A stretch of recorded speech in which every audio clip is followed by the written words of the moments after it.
Shikues të ABC News, ju përshëndes, unë jam Fabiola Hoxha, jemi së bashku në edicionin e mesditës. Shqipëria është në rrugën e duhur drejt antarësimit në Bashkimin Evropian.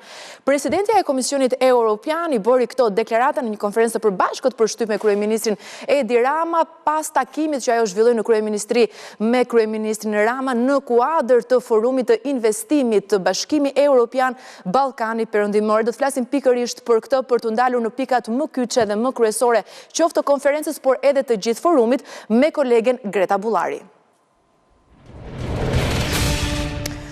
Greta, të përshëndes, kemi ndjekur drejt për drejt edhe konferencën e përbashkët për shtyp të presidentes së Komisionit Evropian dhe kryeministit Rama, ku u fol me superlativa për gjithçka Shqipëria ka arritur në kuadër të integrimit në Bashkimin Evropian, apo jo? Çfarë u vlerësua më së shumti? Po, Fabiola, integrimi dominoi konferencën për shtyp mes kryeministrit Edi Rama dhe presidentes së Komisionit Evropian Ursula von der Leyen në kryeministri pak çaste më parë, ndërkohë që tashmë, sikundërse do të mund ta shihni edhe nëpërmjet planeve të drejt për drejta, kryeministri Rama sapo ka mbërritur edhe në samitin e forumit të investimeve, i pari që mbahet në Ballkanin Perëndimor, i cili do të ketë patjetër një fokus të veçantë në fjalën e tij, por edhe të presidentes së Komisionit Evropian. Sikundërse po thoja dhe më herët, kryeministri Edi Rama së bashku me presidenten e Komisionit Evropian Ursula von der Leyen patën një komunikim për mediat, nga ku integrimi dominoi fjalën kryesore të tyre. Sipas presidentes së Komisionit Evropian, Shqipëria ka bërë një progres të jashtëzakonshëm në hapjen e grup kapitujve të antarësimit, duke mbështetur kështu edhe objektivin e qeverisë shqiptare për mbylljen e negociatave brenda 2027-s.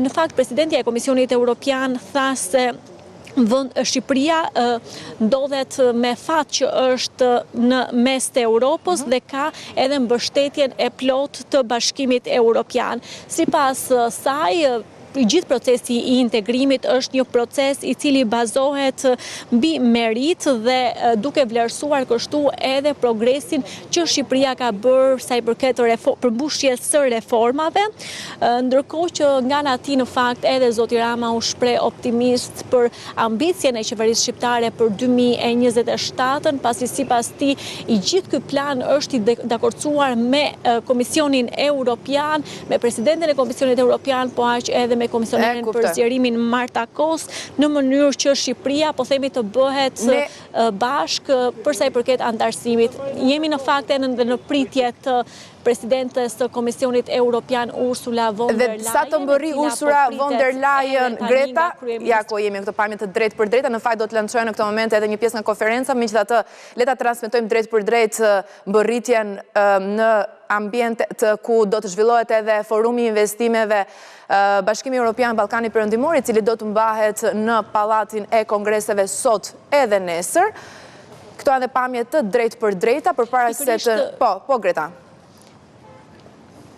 Pikërisht fjala e presidentes së Komisionit Evropian dhe kryeministrit Edi Rama do të jetë në fokus edhe të këtij samiti, i cili do të ketë në fokus bashkëpunimin ekonomik mes vendeve të Ballkanit Perëndimor dhe Bashkimit Evropian, në fakt, cila duhet thënë fakt edhe në nisje të këtij të konferencës për shtyp për të kaluar dhe tek mesazhet e fundit që zonja von der Leyen dha pak çaste. Dhe unë mendoj me ndihmën edhe të regjisë që janë gati, është gati edhe pikat më kryesore të kësaj konferencë, ne i ndjekim në këto momente dhe rikthehemi sërish në lidhje, Greta. Dhe një përshpejtim shumë të vërtet në 3 vitet e fundit. 5 nga 6 grup kapitujt janë tashmë të hapura, ne planifikojmë që të hapim të fundin këtë vjesht, dhe unë e di edhe përpjekjen tuaj personale, zoti kryeministër, edhe ju dhe të ekipit tuaj që keni investuar në këtë udhëtim. Qëllimi ju është që të mbyllni negociata deri në vitin 2027, kjo në fakt është ambicioze, por ne na pëlqen ambicia. Dhe plani i rritjes në fakt potenciali i tij ka potencialin që të dyfishojë ekonominë e vendeve të Ballkanit Perëndimor në këtë dekadë. Ne shikojmë që tashmë ka filluar të japi rezultatet e saj, dua të jap 3 shembuj koncize Shembulli parë që ju keni bërë një progres shumë të fortë në reformat kyçe. Në sajt të kësaj unë jam shumë e kënaqur që të them dhënien e 100 milion eurove dhe tani kemi për ta zbatuar këtë plan dhe tani që jemi në rrugën e duhur, kjo është rruga për që Shqipëria të aksesojë të gjithë fondin në bazë të planit të rritjes. Ka rreth 1 miliard euro, afërsisht 1 miliard euro. Pritshmëria është që brenda 2027-s të mbyllen kapitujt. Dhe ne nga ana jonë që t'ja dalim kësaj duhet bëjmë të gjitha detyrat këtu. Dhe detyrat janë shumë të mirë përcaktuara kapitull për kapitull dhe plus edhe në planin e rritjes. Kështu që nëse sot ne marrim një vlerësim kaq pozitiv, kjo vjen si rezultat i detyrave të bëra deri tani. Por që ne të vazhdojmë të marrim vlerësimin pozitiv, duhet vazhdojmë të bëjmë detyrat.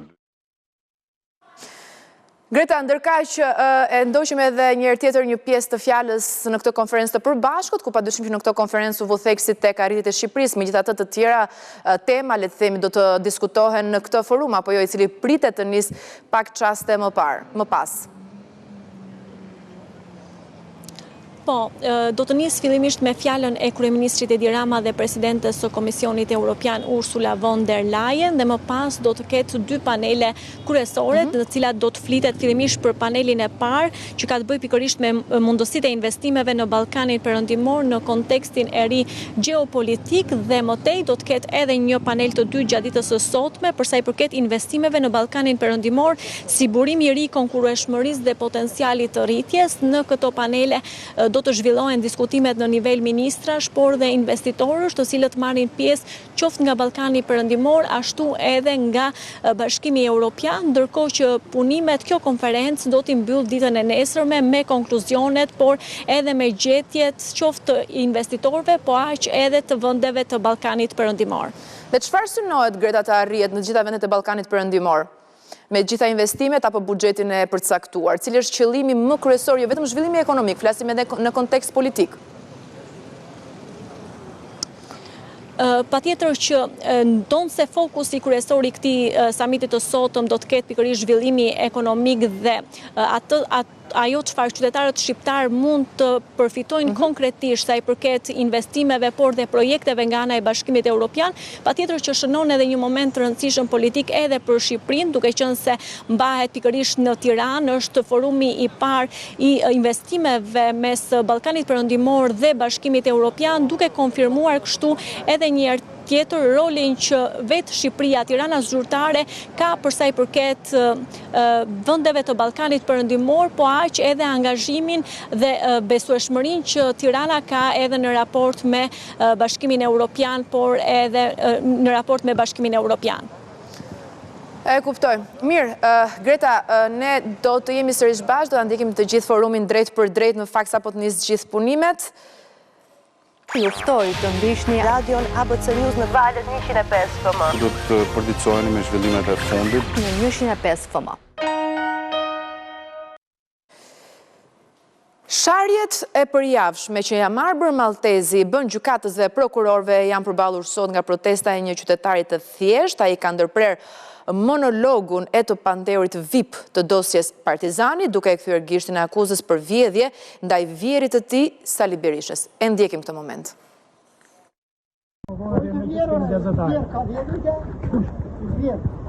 Vota gjeni këto lapangjosët, vota gjeni këto lapangjosët. Lapangjosët janë këta. Po të kishin gjë urdhëmi ke 120 milionë euro. Ma fosu për në gjithë, jo me prontu. Mërojt ke shfituar në i 2 lekë. Arderica 18, 120 milionë euro. Arderica 18, 20 milionë ditë. E mbyrë në Saliu. Pas mbledhjes urgjente me gjyqtar, me njëherë pas vrasjes gjyqtarit Astrid Kalaja, Këshilli Lartgjyqësor ka ngritur një grup pune dhe ka miratuar disa masa për sigurinë e gjykatave. Çfarë parashikon më konkretisht ky plan i masave, ne do të mësojmë në këtë moment nëpërmjet kolegut Ervin Leka.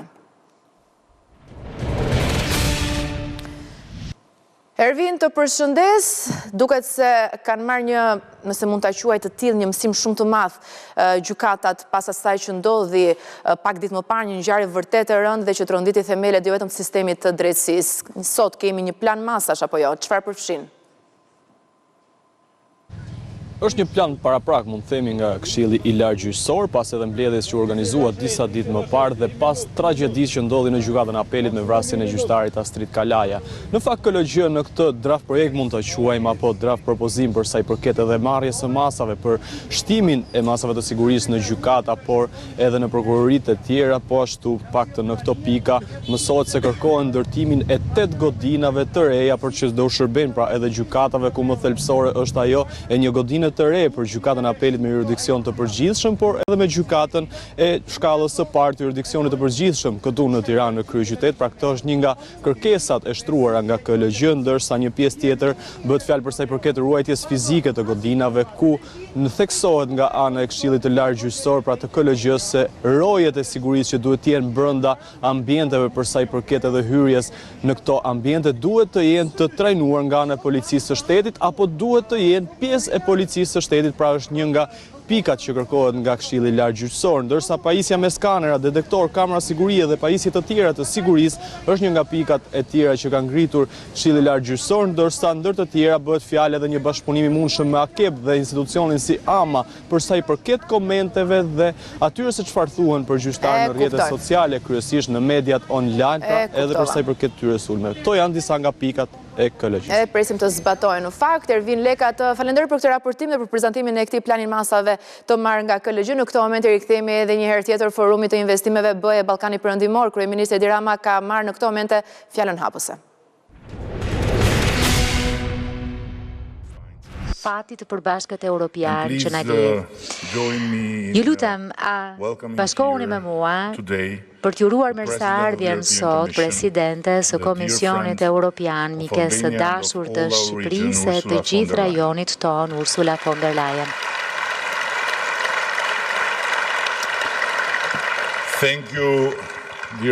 Faleminderit e dashur Ursula, që u ktheve në Ballkanin Perëndimor për të për të na sjellë edhe më shumë lajme të mira dhe sigurisht edhe më shumë detyra shtëpie.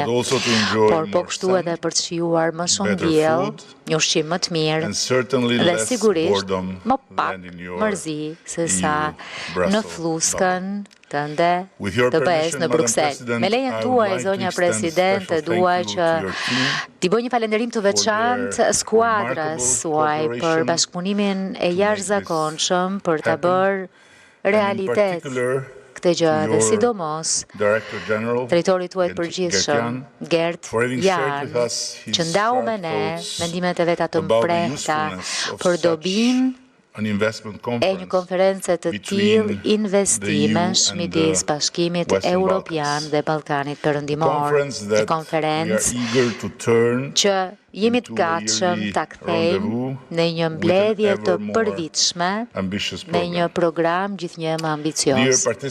Të dashur pjesëmarrës, për një kohë mjaft të gjatë, historia e Europës dhe Ballkanit Perëndimor është shkruar me gramatikën e pritjes. Pritja për BE-n u bë thuajse një sinonimi e pritjes për godon. Në një pikë caktuar u bë vërtet dëshpëruese. Shqipëria dhe Maqedonia e Veriut u bën rimishërimi i Vladimirit e Estragonit, pamundur për të shkëputur të dënuar të presin së bashku. E megjithatë, kur nuk ndalëm së ndruari momentin kur historia do të ndryshonte, dhe kur nuk reshtëm së punuari, në mënyrë që kur ky moment të vinte, të na gjente gati, të përgatitur dhe përpara fati. Dhe shkoi pikërisht kështu, kur momenti erdhi. Ishim gati të nisnim së bashku me Komisionin Evropian procesin e negociatave që nuk mund të ishte më intensiv e as më çlirues nga fantazmat e së shkuarës. Nga kërkesa jon për antarësim te koreksi ynë për rritje po përvijohet një hartë e re, jo në letër, por në hapin ton të ardhurit bashkë më afër Bashkimin Evropian, në fluksin e turistëve dhe investimeve europiane dhe në zgjimin e një ide thjesht por të fuqishme që Ballkani Perëndimor nuk është obor i pasëm i Europës e as lagja e tij e dorës dytë, por horizonti i ri. Një horizont i ri jo prej muresh e kufish, por horizont energjie dhe imagjinate. Një horizont ku Europa mund të rizbuloj shkatësinë e saj, oreksin, urinë e saj, nxitjen krijuese dhe mbi të gjitha dashurinë për jetën, për paqen e për të bërit bashkë. Sa më shumë hedhim sy nga bota rreth nesh, ku loja e madhe ekonomisë lëviz me shpejtësi, ku zinxhirët e furnizimit lidhen, ku teknologjia riformson jetën orë pas ore, e ku tranzicioni i gjelbër kërkon jo vetëm rregulla, por kuraj. Aq më shumë ndjejmë, si kur më parë, nevojën për më shumë Europë. Dhe pikërisht këtu, në zemër të këtij gatishull, i dikurs përfillur si një periferia, etiketuar fuqia e barutit e Europës, gjendet një rajon në rritje 2 herë më të shpejtë se sa mesatarja europiane, që ka një nivel të ullët borgje që ka është më e rëndësishme, me një energji si përmarrëse që nuk i trëmbet se nesërmes. Kjo nuk është rastësi, është një horizont i ri. Horizont i ri për mua do të thot një vend ku investimet europiane gjen një ritëm shpejtësie të ri, ku inovacioni nuk e gjen veten të zhytur në pirgje letrash e ku rezistenca nuk është slogan, por një nevojë e përditshme që përmbushet nga përkushtimi pa kushtëzuar ndaj Bashkimit të Evropës, një vend ku projektet mund shkojnë nga ideja në realizim më shpejt se kudo tjetër në kontinent, ku rregullat nuk janë një labirint, por një shkallë, ku sektori privat e qeverit lëvizin jo në vija paralele, por piktakohen si partner në një të ardhmet përbashkët. Një vend ku BE-ja dhe rajoni i saj takohen jo vetëm për të folur për të ardhmen, por për të bërë të ardhmen realitet.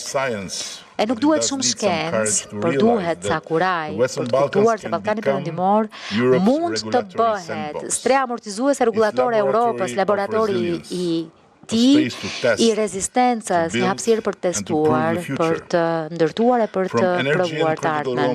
Nga energjia e lëndët e para kritike, tek infrastruktura inteligjencë artificiale, prodhimi i teknologjisë lartë, këto zinxhir europian të vlerës mund të zgjerohen, të diversifikohen e të bëhen më të fortë. Sepse le ta themi troç, Europa nuk e ka luksin të varet nga ajo që ka nuk kontrollon dot e ne në Ballkan. Nuk mund të kemi luksin të mbetemi ajo që ka jemi quajtur gjithmonë. Në rastin më të mirë, potencial. Ndaj le ta zëvendësojmë potencialin me qëllim, le ta kthejmë të kënd të Europës në një korsi të shpejtë të transformimit të Europës. Le të imagjinojmë një zonë të përbashkët horizontit ri, një ekosistem të ndërlidhur ku investimet miratojnë jo për vitet tëra, por vetëm për muaj, ku përputhshmëria është e thjeshtë e transparente, e ndihmuar nga inovacioni, digitalizimi, inteligjenca artificiale, ku ligjet e tregut piktakohen me vlerat e Bashkimit Evropian. Le ta bëjmë një hapësirë të gjallë jetese për bizneset e sjella afër, jo vetëm në prodhim, por në besim. Le ta bëjmë një vend ku kompanitë europiane e vinë jo për kraun e lirë të punës, por për partneritete inteligjente. Ne e dim vendin tonë, po kërkojmë na jepet falas një vend në tryezë. Po kërkojmë të ndihmojmë BE-n në përpjekjet e veta për të ndërtuar të tryezë nga e para, sepse zgjerimi apo bashkimi, siç preferoj ta quaj, nuk mund të ketë bëj vetëm me gjeografinë, duhet të ketë të bëj me inteligjencën strategjike. Ballkani Perëndimor nuk është një problem për t'u zgjidhur, por një zgjidhje që pret të integrohet. Ky është mesazhi i horizontit të ri, që kapitulli tjetër i qendresës së konkurrueshmërisë së Europës nuk do të shkruhet vetëm në Bruksel, apo në krye qytetet e vjetra të Europës, mrekullueshme Bashkimit Evropian, por edhe në Podgoricë, Tiranë, Beograd, Shkopje, Prishtinë, Sarajevo së bashku. Nga qymyri e çelikun në inovacion e besim për partnerët europian. Nuk u kërkojmë bamirësi, adhurata.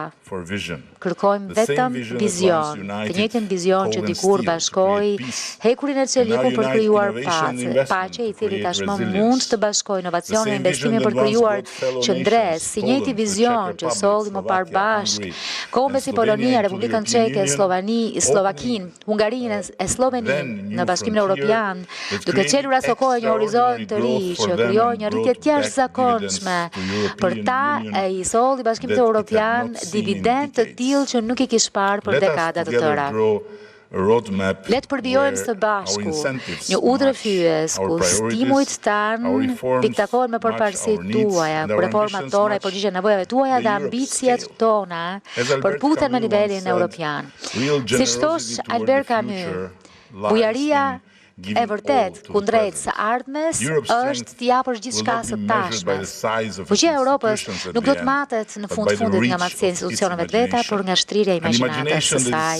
Një imagjinat që është diçka që Ballkani Perëndimor e ka me bolli. Pra le t'i japim gjithçka kemi këtij momenti të tashëm, këtij horizonti të ri që mund ta ndërtojmë së bashku. Le të kujtojmë fjalët e Jean Monnet, një prej etërve themelues të Europës. Njerëzit e pranojnë ndryshimin vetëm kur përballen me nevojën dhe e shohin nevojën vetëm kur ja beh kriza. E me qëra fjala, nevoja është këtu. E kriza ka ardhur tashmë.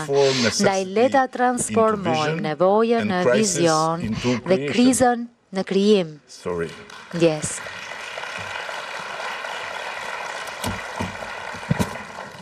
Nëse kishit nevojë për ilustrim të krizës, sapo e pat.